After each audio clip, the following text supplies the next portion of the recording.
Live from downtown Detroit, Local 4 News at 5 starts now.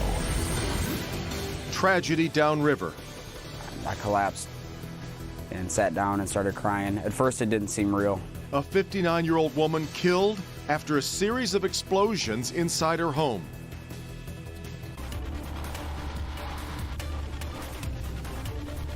We're covering breaking news here at Detroit Police Headquarters after an officer is indicted on federal charges for taking bribes from a drug dealer. And it turns out the police chief has now launched a separate investigation where this officer worked.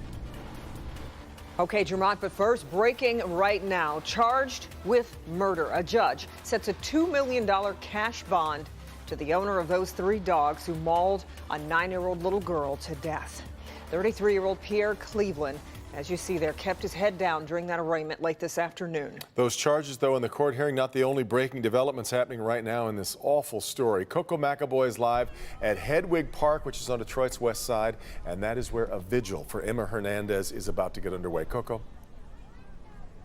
Yes, the vigil is really just getting started, but you can see there are dozens of people out here all showing support to the family of Emma Hernandez. She went to school in this area, and there are family members, friends, and community members all out here showing their support and their heartache over what happened to little Emma. Pierre Cleveland appearing distressed, holding his head down as he was formally charged with second-degree murder for the deadly dog attack that claimed the life of Emma Hernandez. He quietly uttered a few words to her family. My condolences. He allegedly let his 3 pit bulls loose in his backyard before going to the store on Monday. The dogs viciously attacked and ultimately killed Emma. The allegations are that the defendant was harboring dogs he knew to be vicious. He knew to be aggressive. And it's not the first incident. Prosecutors say animal control officers got a complaint about the same dogs last year. The evidence will show that those dogs escaped multiple times, even a week prior to this incident. Cleveland's attorney argued he did not intend for any of this to happen and asked for a lower bond. Your Honor, we feel that he would be a good candidate for a nominal 10% bond with maybe a GPS tether. The judge instead gave Cleveland a $2 million bond, all cash. Cleveland's attorney saying, I do think that's outrageous. Now Cleveland is facing the possibility of spending years behind bars as the Hernandez family tries to heal. And again, there is a vigil underway for little Emma. Now she will have a public viewing tomorrow, and her funeral is on Saturday at noon. Back to you. Well, Coco, you also spoke with Detroit Animal Control today because we've learned they have responded to that house in the past, right? Yes, that's true. They have responded to that house in the past. In fact, they responded to it in March of last year, but they were never able to get in contact with the dog's owner at that time. Again, they received a complaint from neighbors in that area about 2 of the 3 dogs. And we wanted to know how big of an issue this is in the city. Animal Control tells us they responded to 52 dog bites in Detroit just last month. And their data shows dog bites spike in the spring and in the summer. Animal Control collected 4,500 animals last year, and that includes dogs, cats, and reptiles. But they're really asking people to keep an eye out. Want to ensure that people are calling us and that they're reporting, non-responsible dog ownership. And there were 3 pit bulls involved in the attack on Emma. 1 was shot and killed by a neighbor, and the other 2 are set to be put down. Back to you. All right, Coco, we'll continue to follow what happens in court as well. Now, let's get to breaking news. Speaking of court, this is from federal court in downtown Detroit. Yeah, that's where a Detroit police officer has been indicted for allegedly taking $15,000 in bribes from a drug trafficker. Let's get to Jermont Terry. He's live with the allegations and what the chief is saying about this. Jermont. Kimberly, the chief says that he is disgusted by what this 19-year veteran officer is accused of doing. Now, on the heels of this federal indictment, we've learned that DPD has launched an internal investigation into the same unit this indicted cop works in. I am not disbanding major violators section. Yet major changes are coming once again to the major violators unit. Chief James Craig holding back no words about his displeasure of this federal indictment of a nearly 20-year veteran officer, Michael Mosley. I'm disgusted, as I always is, when someone stains the badge, but I'm hopeful that as we continue a very surgical look at the issues, that it's not beyond Mosley. The federal indictment accuses Officer Mosley of taking $15,000 cash in bribes. In exchange, a drug dealer's signed confession would get removed from police paperwork. We believe, based on the investigation, it's isolated to Mosley. Officer Mosley works in the major violators unit, the same unit that's been under investigation for patterns and practices violations by the feds, problems dating back well before the chief's arrival. The chief renamed and moved a few officers around. The indicted cop left and then signed back up again to work in the unit. The chief cannot say how many others did the same thing. That is possible. I wish I had a good answer for you.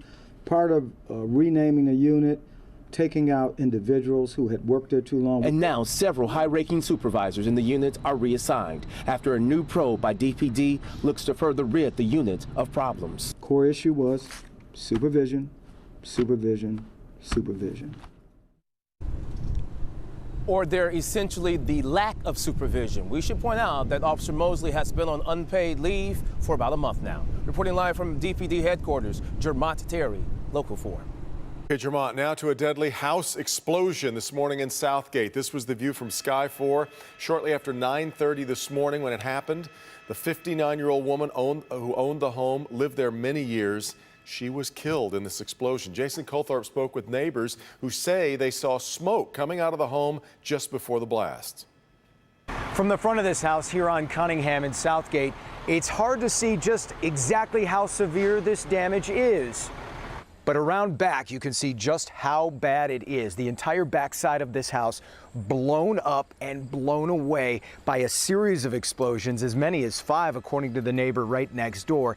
Inside were several oxygen tanks, according to investigators. The homeowner, a 59-year-old woman, was killed by this blast, and neighbors say she'd been here several years, but in the most recent years, hadn't gotten out of the house very often because of her health. Here's what neighbors saw and heard when this all happened at 9:30 this morning. I heard this horrible loud boom. Thought something had hit the house. Luckily, other than that, it just blew out a couple windows. Unfortunately, one of them was in my daughter's room, like right above her bed. I heard her scream because she was asleep. It scared her, so she sat right up. She screamed. Brandon Landcore had known the woman who died since he was 5 years old. He got the word when he was at work. I was on a roof and I collapsed and sat down and started crying. At first it didn't seem real. She's a wonderful lady, very kind, humble lady.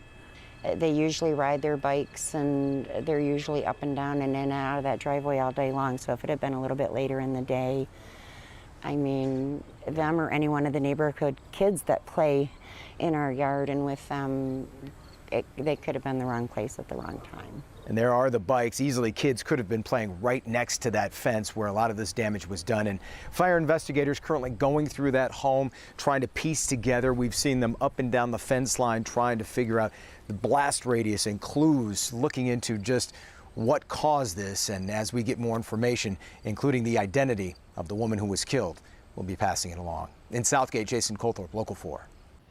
Okay, Jason. Brand new information into a triple shooting overnight on Detroit's west side that left one man dead. Happened on Robson Street, right in the area of 7 Mile and the Lodge. Let's get out to Sean Lays live. Sean, what do you know about the condition of the 2 other victims?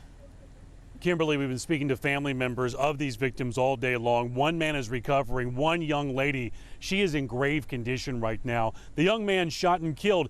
We have learned that this is the second tragedy to hit his family in just 3 months. The young man in this photo and the t-shirt he is wearing tells the story of the pain one family in Detroit is going through right now. Deontay Deshaun Clark was shot and killed this morning in a triple shooting on Detroit's west side. On his shirt, he was honoring his cousin, Alante Deshaun Davis. He and 2 others were killed on Devonshire back in May. A shooting, prosecutors say, targeted 3 members of Detroit's LGBTQ community. It's unclear if the shootings are related. What is clear, this family is devastated. I didn't hear nothing. We didn't hear anything. This morning shooting on Robeson at Margarita happened when a knock came at the door at 2:30 this morning. The gunman was apparently let in and he shot Clark and another man. Plus, 23-year-old Brandy Harris was shot in her head. Her aunt tells us Harris just met a new boyfriend and had nothing to do with why today's violence broke out. Neighbors, meantime, they're in shock. I'm scared to death, and I'm glad we have such a great police department. Yeah, they were right on the case. Police still on that case right now. The gunman remains on the loose. Kimberly. All right, Sean, is there any indication of a motive, though? No, we understand police are still looking into that. They have not given us an update. We're still waiting for an update because investigators are still out here trying to put the pieces together. We do know the Detroit Police Homicide Task Force, which includes MSP, is on this case. Yeah. Okay, Sean. We are off and running here on a busy Thursday afternoon. Here's Ben. Kim, we've got temperatures which are falling into the 60s this evening, but this is just half the story. Wait till you see the numbers where we're going to wake up with tomorrow morning. That's coming up. There used to be an ATM right inside of this store. It's not anymore. And this is why. A thief breaks in with the help of an accomplice. But what detectives are saying about this machine in particular. All right, Nick, but first, Eminem says he was ripped off billions of times and he is taking a big name to court over it. We'll have that next.